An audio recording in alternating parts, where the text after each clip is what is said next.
Amb el desenvolupament del Pla Clima, què aconseguirem? En primer lloc, reduir el consum energètic del conjunt de les nostres instal·lacions i la flota de vehicles en un 66,4%. El 100%, baixem el 100% de les emissions de gasos d'efecte hivernacle d'aquesta casa.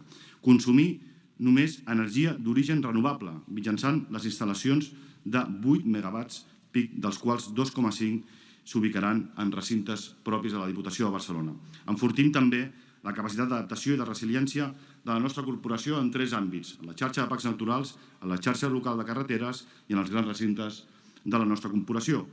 Per assolir aquests objectius, el Pla Clima, com els deia, preveu 8 anys d'execució amb un total de 46 milions d'euros. No podem esperar a l'any 2050 per arribar a aquests objectius i ens proposem, amb aquests 8 anys, amb el 2030, haver assolit els objectius que proposem. Es tracta, doncs, de predicar amb l'exemple, de fer-ho amb plans realistes i alhora que ambiciosos. Per tot això, senyores i senyors, els demano el seu vot favorable. Moltes gràcies.